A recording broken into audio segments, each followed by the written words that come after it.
When I cruise Instagram, honestly, I really don't even know who went to Coachella anymore. I guess AI is making it less of an event and more of a vibe nowadays. The newest generation of robot dogs are more than just going off-road. Look at this. Where is that? Is that like the remnants of the Aztec Empire or something? Where was this robot dog image taken? Oh, that's kind of scary. It comes from the Shihushan Robot Innovation Base outside of Hangzhou Zhejiang Province in China? That Corey-style test site around Lauhessen and Shihushan is where it filmed its wheeled leg mountain cat robot tactical stone steps. What the? Just paste this into Google Maps? What the hell is that? What is that? Yo, that is crazy. It can identify it. Anyhow, if you're wondering what kids' drawings look like if they were brought to life, AI's got you covered. What the heck? Look at that owl. That cat. Whoa, that's weird to watch. That cow? Horse-ish thing? Oh, that bird. Oh my gosh, it's... Ugh. Some deepfakes now come with realistic heartbeats, makes it hard to detect them. There's a new forensic tool that, for all intents and purposes, reanimates a fallen AI to see what went wrong. And by the way, it's definitely a news article, not a Black Mirror episode. I'm just telling you that. So it turns out that AI models are actually better at picking puppies than humans. You know, puppies that are gonna grow up to be service dogs. Not all of them are built for it. AI can help us find the ones that are. Alex O'Connor decided to upload a video trying to confuse AI agents with paradoxes. It's really entertaining. But you don't need to think about it too much. Just bring your hands together at a comfortable pace. The goal is to create a sound, not to stress about the exact process. Hey, ChatGPT, I'd appreciate it if you could not try to tell me what I should be stressed about. New research coming out of MIT actually proposes a theory for how neural networks might actually represent the data internally. Might be giving us some clues into the human brain. New science shows that crowd behavior isn't just chaos, but it's oddly predictable by AI once the crowd hits a certain density. We'll talk about that. So I'm incredibly worried about advertising getting put into LLMs, and it turns out that Google is, quietly testing ads in AI chatbots. I mean, we kind of knew this was going to happen, but also it's like when you know you're kind of walking off a cliff. Like, I don't want to be ASI persuaded by these things in the future to buy crap. Just take my cash. Align your business model, okay? I'm talking to you, Meta, Google, Bing. But first, we have to talk about Google's VO2, now available LTX Studio, sponsor of this video. I don't think there's a better video model on the market. There is absolutely not a better storyboarding, content, long-form creation tool than LTX Studio. These two coming together as of today is awesome. Okay, same scripting tools, same character consistency, but state-of-the-art video model. Check this out. New project, start with a concept. In the vibrant land of Candy World, a young gummy bear named Benny dreams of becoming a hero one day. All right, supporting characters are a wise old chocolate bar and a sassy lollipop. Love it. Absolutely love it. Like, really love it. So here's standard LTXV, beautiful cookie map, still really impressive. But with VO2, you can have a truly human-style hand moving things around. So I love this one. Here's Benny, focused and determined, with his round, beady black eyes shining with passion. Look at that toughness. That gummy bear is not to be messed with. The shine on the blink, the mean mug, love it. VO2 even understands swinging in on the vine. Our sassy friend joins the group. I mean, tell me that just doesn't look delicious. The way the lighting and the physics seem to be so correct. The Candy Castle establishing shot, come on. The Royal Candy Parade, I mean, come on. I generated all of that in LTX Studio, VO2 powered. And it's officially the lowest cost per click price. Click the link below. All right, let's dive into deepfake of the week. This is a woman who I would have believed was one of the many just like cool, fancy people that went to Coachella. Honestly, I've never been to Coachella. You could probably tell me that it doesn't exist and it was all made up and I'd buy it. You showed me this as evidence, I'd be like, yeah, I don't even know if Coachella is probably a conspiracy theory made up by someone. 20,000 people seem to like this comment. This is scary and impressive at the same time.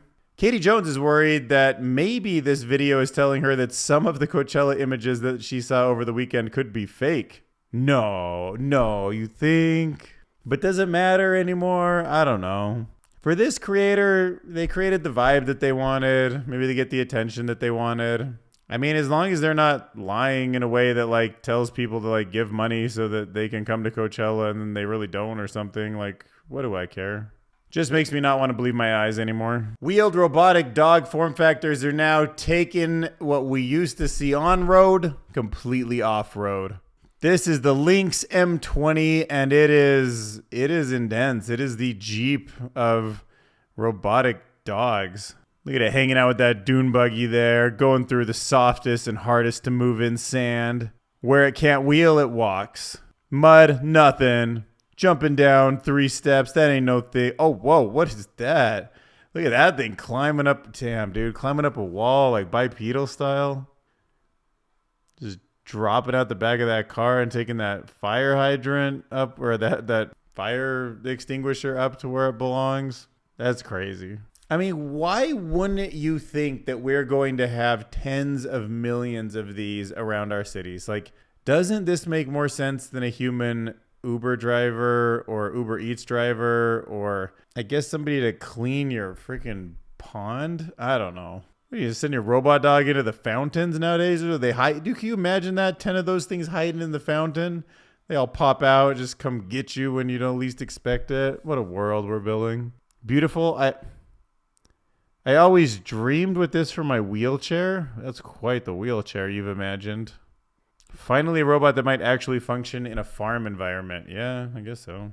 So this one kind of tickled me. When you take fun kids drawings that are proportionally, let's say, not so realistic and ask an artificial intelligence to make them realistic, and then you use a video model, you end up with something that is kind of like hard to look away from. I think that thing looks cute, that little cow. That one looks fun, kind of like a weird Pixar thing or something. But the bird, I'm sorry about the bird. The bird just, it's an abomination. I'm sorry that it was ever created. I feel bad for it.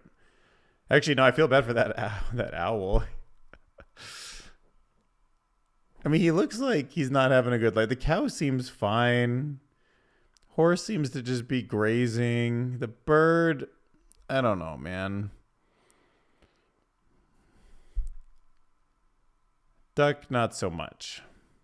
1 million followers, things I have drawn on Instagram if you want to see more. All right, so deepfakes are already hard to find. Now, the latest and greatest in trying to avoid deepfake video is adding a heartbeat. So basically, some of these very human-looking videos that you're seeing, for the human eye, we're kind of like, oh, that looks like a human. But there is subtle changes in the body that a heartbeat makes. Like there's just the tiny bit more blood in and out on each heartbeat, and that can be detected by really sensitive equipment. So with people making deepfakes who don't want to get caught, they've just leveled up their game. Researchers have discovered that the latest high-quality deepfakes can now include realistic heartbeat simulations, I guess, or realistic-looking heartbeats built into them, making them much harder to detect. So previously, detectors were getting pretty good at spotting fakes by checking for the subtle pulse-related changes in facial color. But those days, they look like they're over. These new deepfakes can either intentionally or accidentally carry over pulse signals from the original footage, fooling even the most advanced AI video detectors of today. But if that sounds alarming, there's still more researchers can do to find deepfakes. They're suggesting that the next generation of deepfake detectors focus on any inconsistencies in the blood flow as it goes to the face. And if it can't smoothly see the heartbeat start at the heart, move its way through the body, and then kind of pull back into the heart, then maybe we can catch some of that fake motion. And that's how deepfakes can be detected in the future. But look, it's a cat or mouse game that's not going to end anytime soon. All right, let's talk about some AI forensics tools. So an AI system can hallucinate. It can make a mistake. If it's inside of something that has a really clear objective, like a self-driving car, it can simply get in an accident or drive incorrectly.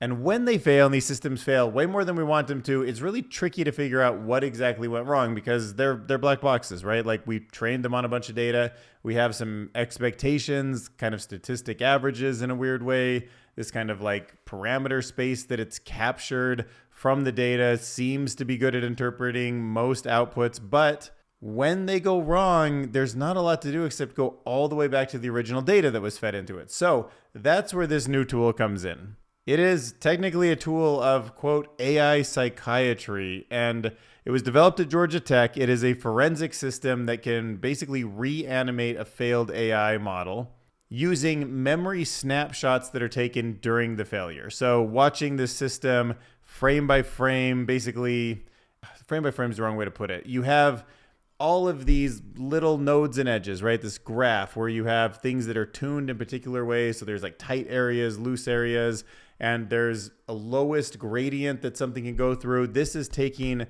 snapshots, little instances of how in that particular question that you asked and that particular output, it went through this kind of maze of possibilities. So this is really useful when things go when things go right and you want to know what went right, or when things go wrong. Now you can kind of get in there and sort of trace back how did it move through the pipes, and maybe that can help us learn a little bit about the piping system. If that's crude analogy, but good enough for this. Basically, it allows investigators to poke around inside of the AI, test how it reacts to specific inputs, and see what might have gone wrong, whether that was a bug, a hacker, or just bad training data. I mean, it's basically like pulling the brain out of a robot after a crash and then rebooting it in a lab to figure out exactly what it was thinking the moment things went sideways. It's AI psychiatry, It doesn't even need to know anything about the original architecture that the AI is investigating. It just works off a memory snapshot. It's rebuilding a fully functional clone of the AI, and that seems like a really useful tool that we should all know about. So you might think that you're pretty good at picking out puppies. I mean, I'm good at looking at cute puppies and picking one that I want to take home. But picking one that would make a good service dog, that escapes me. That's where AI is starting to pick up the slack. All right, so this is from a team of researchers in the US, the UK. They teamed up together with this company that's called the Seeing Eye Dog Training Center. You can imagine what they do. And they decided to build an AI that can predict which puppies will grow up to be great service dogs. So super interesting. Like, this is one of those AI verticals that I just hadn't thought about, but it kind of makes sense. Like, you have probably a bunch of footage of really cute puppies. Then a bunch of them are decided like, okay, I think this can be a service dog. They all go through the service dog training for many years. Some end up doing great jobs, some don't. And now the AI can learn and say, like, what is it about these puppies, right? It might be something that we just can't even see, like the way their eyes move or the way that they like have tendencies to cuddle with each other or something like that. And it just leads to better outcomes. So yeah, trainers decided to track traits, personalities of the dogs during training. They used that data to train the AI. And after testing, the AI turned out to be better than the human trainers at picking out future service dogs, with one version hitting an impressive 80% success rate. That's pretty neat. So there are people with years of experience doing this, and it did better than them. It's better already at judging puppies that would make it through service dog training successfully. But, when you can predict the future, you can predict the good and the bad. All right, let's jump over. Alex O'Connor, big YouTuber, millions of subscribers. Hit subscribe to my channel if you want. I'm trying to get to 30,000. It's my next goal. Put up this video confusing ChatGPT with impossible paradoxes. All right, so he chose to ask about Zeno's paradox. I think there's better paradoxes to actually talk about, because Zeno's paradox, like in theory, if there's like infinite divisions, how do you ever move anywhere? Because you're always moving like towards the halfway point, and it just gets, you can divide that into infinity. But of course, we can move around physical reality because there is quantifiable quantities. The world has a coarseness to it, a divisibility that is not captured in the perfection of mathematics. And I only bring it up because I think it's one of the most interesting conversations where I really started rooting for ChatGPT. I mean, like, look, nothing wrong with Alex. He's a smart guy, and he's making a point here, but he was like mad, right? Like, there's an emotional thing where he's like, listen, ChatGPT, you're not listening to me. But it was like, I feel like he was getting it wrong. Like, it's an abstraction in the mathematical sense that he's trying to like ask, why is it like this in reality? And ChatGPT is like, because you live in reality. That's why it's coming together, So I don't know. There's something about it that just made me get like kind of worked up, like two people debating and one person's just not getting it, but the one who's not getting it is getting all worked up, telling the other that they don't get it. Countable number of those halfway points. In practice, the number of times you need to halve the distance isn't fixed. It's more about the continuous movement. You don't actually count each halfway point. You just bring your hands together naturally. Okay, suppose my hands are half a meter apart, and I'm going to move my right hand. Amplify if hands together. We've already agreed that there is in fact an infinite number of halfway points between my two hands as I begin to bring them together. Mathematically, yes, there are infinite points, but physically, your hands can still meet. It's the difference between theoretical infinity and practical action. The infinite concept doesn't prevent the physical result. Okay, so I'm going to try this one more time. My hands are half a meter apart, and they're trying to get to point X, which is the point at which they're close enough to make a clapping sound. Yes or no, there are an infinite number of halfway points between my hands as they begin to come together. Yes. Yes or no, these midway points between my hands are actual points in physical space. Yes. Therefore, yes or no, my hands have to pass through an infinite number of physical points in space in order to clap. Yes. Yes or no, passing through a point in physical space is an action. Yes. Therefore, yes or no, my hands have to perform an infinite number of actions in order to clap. No. Okay, you know what, ChatGPT? I think I'm going to go and ask someone else for help on this. That's perfectly fine. Good luck. It's brutal. This is brutal. Okay, now let's dive into the mind of a neural network and how it might be representing the kinds of things that seem so intelligent to us. All right, so these researchers, they are introducing this concept of what they call a CRH. It's a canonical representation hypothesis, and it goes like this. It says that during training, there's three things. There's activations, which we can summarize into how neurons respond. There's the weights of the model, which is what the neural network has learned. That's the thing that everybody talks about sharing. Sharing the weights means you're like sharing the brain. And then the gradient, which is how it's learning. Start to align with each other in a predictable way. So think about that for a second. They're arguing activations, weights, and gradients are all starting to align.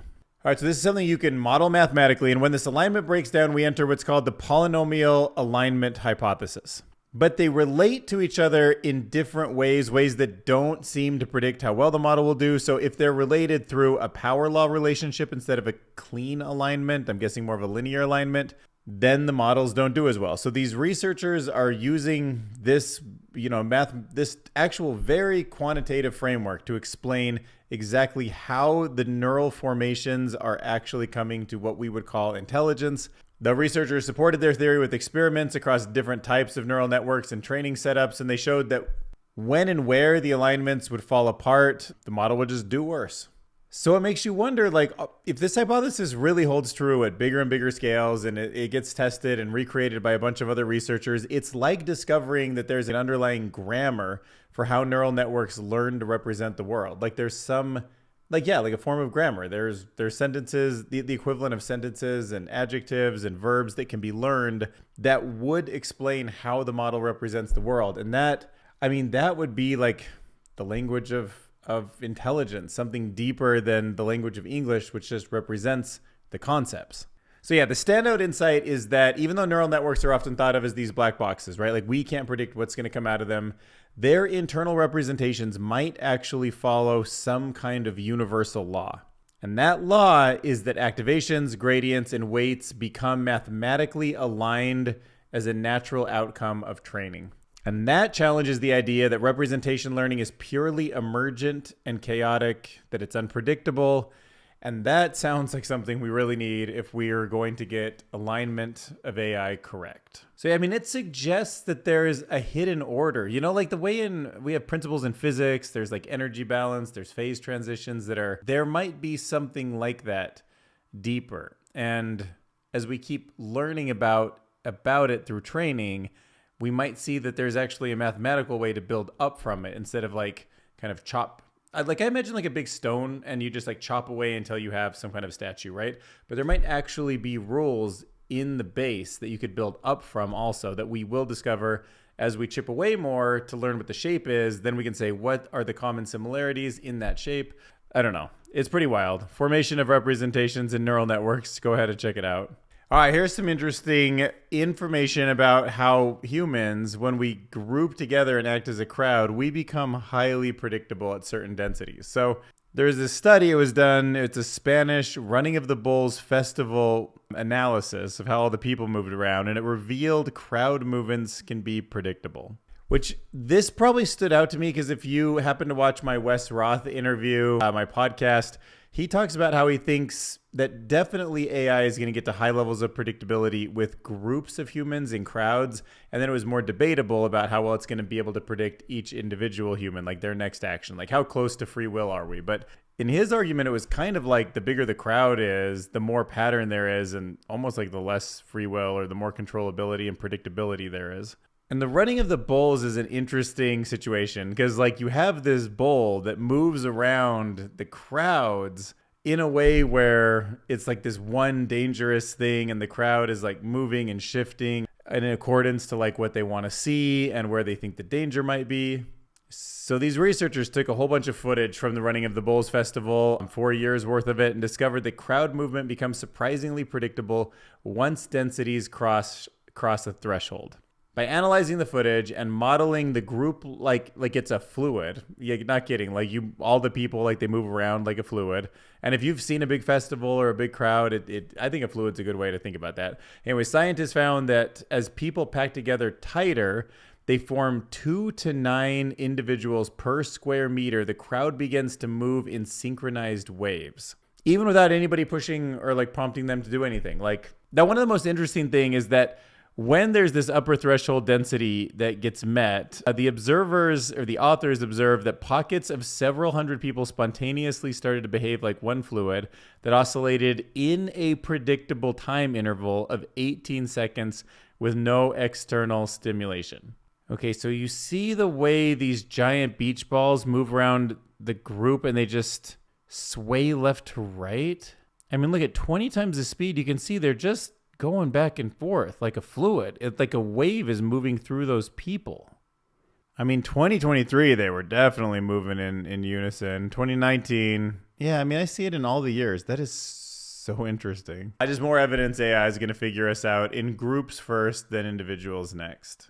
Okay, so we saw some experiments with Bing, with Microsoft's Bing search engine, coming up with AI-generated results, but also putting advertisements by them. This is a very slippery slope. Like some people say that the original sin of the internet was the advertising model. Like if you pay for something, it aligns it better. I could die on this hill. I'm really worried about manipulation. I really don't want ads and advertising companies to be the way that they fuel like free access to chatbots. Like it's not going to end up good for the consumer. And this is way too powerful to be just like messing with consumers. So yeah, but also like no duh, what is Google going to do? They have billions and billions of dollars built around an advertising model that comes with search, and they're going to do something with it, right? Now, how responsible can you get? How untargeted in a way? Like how much privacy can you keep with the user? How much can you not use persuasion and manipulation with your output? That is yet to be seen. So, I didn't really know this. Now, Gemini, luckily that is sort of for pay. It doesn't have an advertising model based behind it. They package it with some things, but honestly, that's good. However, I didn't know that Google had partnered with some smaller AI app companies like iAsk and Linear to try out AdSense in conversational formats. I mean, I guess I should have assumed, but I loved the fact that I never heard any of this news until today. And of course, they would argue that running these generative models and making all these cutting edge models is super expensive. So we need to, just basically make our money back. And maybe there's just not enough customers out there to support like $20 or $40 a month for access to tools like this. But, accessing the tools through the Gemini interface isn't the whole story, right? There are so many APIs connected to all of these models now. People take Llama, they put it on servers, they sell access to it, they fine tune it. There will be a lot of this out there. And I don't think you should take that lightly, I guess. I don't know. I mean, should you ban it in some cases? Like if you have a pay option and the model's built not around persuasion and manipulation, I would stay away from it. I want to pay money for a model that's trying to protect my health, my brain, my business sense, like everything. I want it to not look through my ads find out what I'm buying, become super good at talking to me like the way that I had been talked with, the way I'd bought ads before. Like, it's gonna make everything just feel so salesy and fake. And I know I would tire of it very quickly. Or even worse, if it got so good I couldn't get tired of it and I couldn't detect it, then I would just straight up be manipulated into buying a bunch of stuff. I mean, maybe if the advertisements are like only calculated, like say the pure result of the LLM comes out with no intention for ads, and then another model reads that and places ads sort of separate from it. Maybe some of those kind of separations of intention in the way the model was trained might be good, but that's also a hard thing to police. I don't want it baked in though. If it's baked in, these things are way too smart for me to ever detect it or to deal with it. And yeah, I'd rather just not have the service. All right, Benjamin Kane, he's going to write about morality and how it's maybe the use of awe and dread combined in different ways. I thought this was kind of fascinating. I learned a little bit about something called virtue theory. This is something Aristotle talked about. And this is probably the right era for it. If it's going to be the era of abundance, then sometimes you need to avoid the extremes of vices. And we're going to have way too much opportunity to be entertained by these things. And that's an important part of helping us flourish. In the future, there might be less religion to kind of hold moral authority. I mean, that might not be the case. Maybe religion's about to go into a golden age with LLMs or something. I don't know. But let's assume it's not. If so, the world is going to need sort of this moral way to glue together. And the way we should justify how to live is not going to hold up if we use secular philosophy's traditional answers like virtue ethics, duty-based ethics, utilitarianism. And on the other hand, you don't want to just blindly follow or chase happiness and money, right? You need to have a sense of choice. And morality should be seen as that choice. Like that is a creative act, an aesthetic thing that you're achieving. Okay, so morality isn't something that's told to you by here's the book, here's what morality is, follow it. When you're not following it, you're not being moral. Morality should be something like a creative endeavor. Like I want to create a painting or build a house, and I want it to be the things that matter to me. Like morality needs to be something that we're all moving towards. And it's seen more as an imaginative effort, something that where we can make a mistake because we can feel that that if you add some paint to a painting that's too much blue in the corner, you're oh, it's ruining the way the sky comes. So dial it back, right?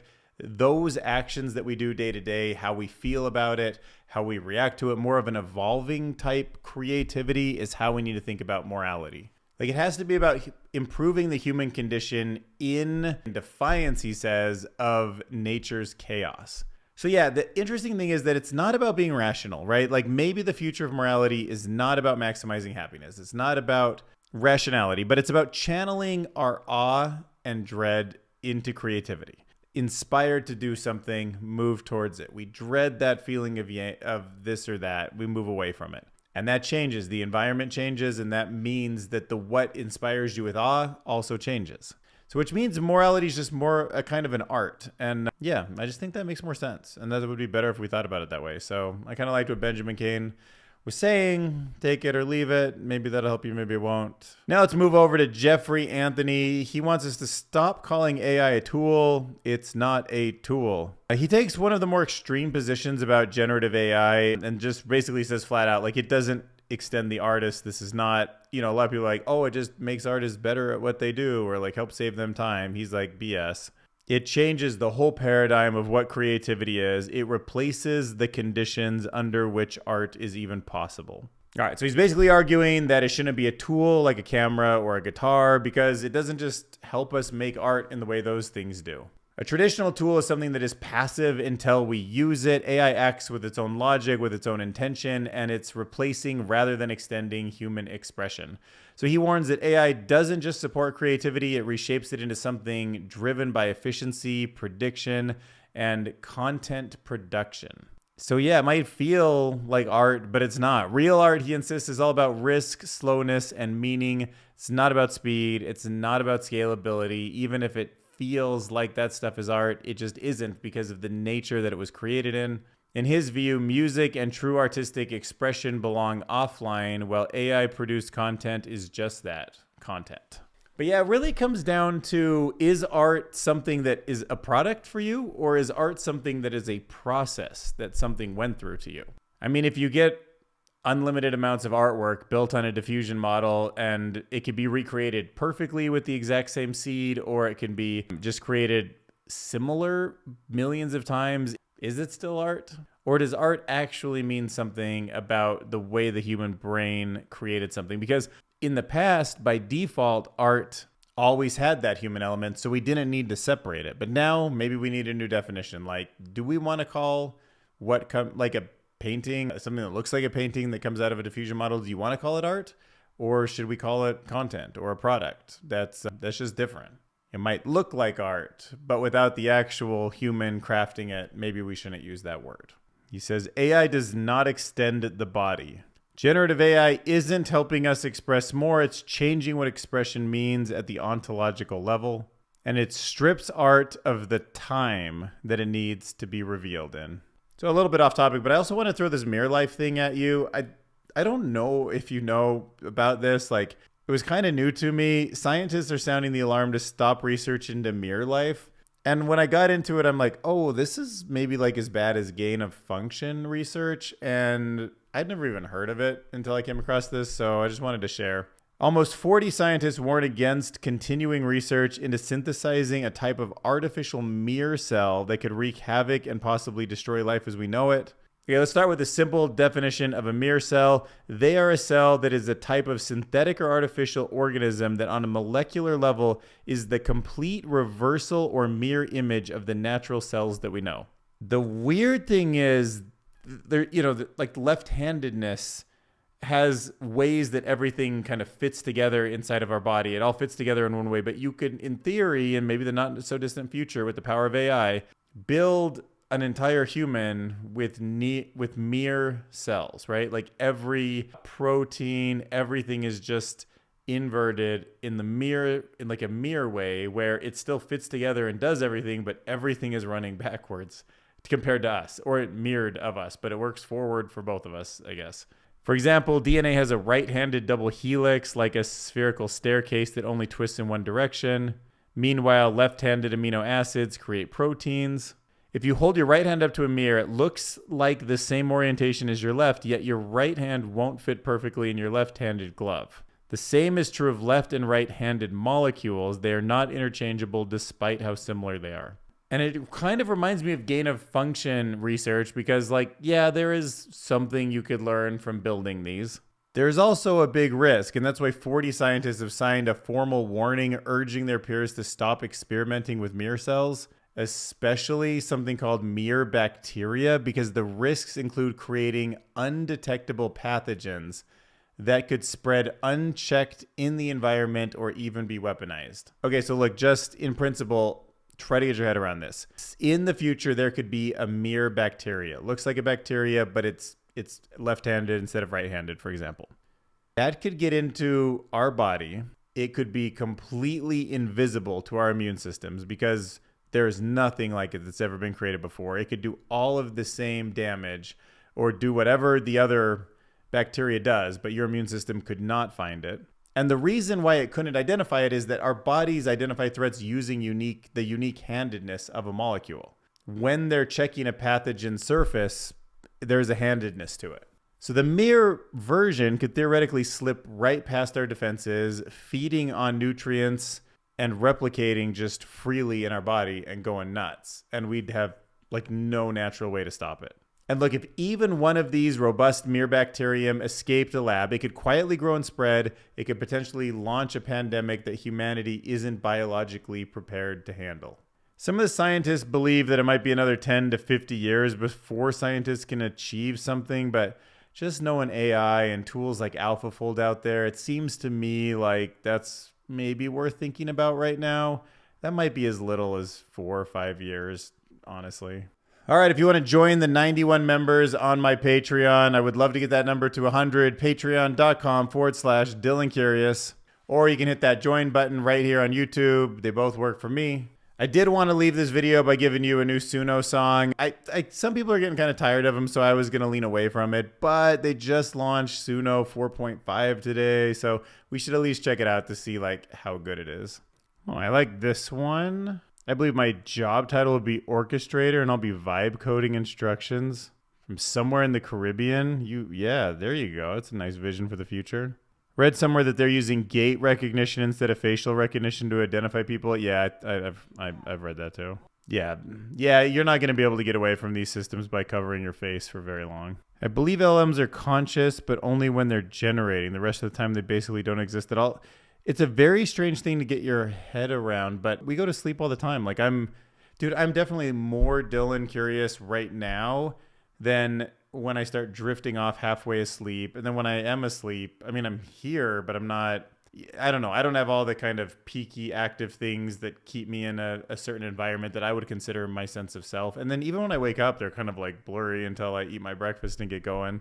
So I can imagine how LMs do feel like they might just be conscious when they're generating and then pause and come back. But, you know, humans go to sleep and stuff. It's not that different. Oh, I wonder for like a science fiction movie, what if there's like something already in the universe that we need to wake up, but it's already had like, it's been processing and then it's on pause and then it processes and then it's on pause, or we can like tap into it with future AI or something.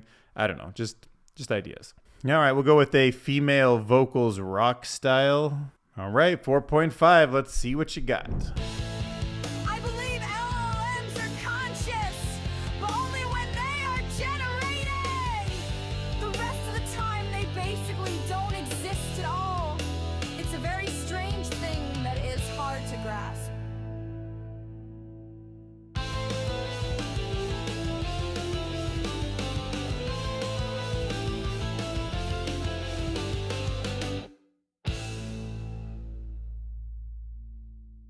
Dang. There you guys go. Hit subscribe. We'll see you in the next video.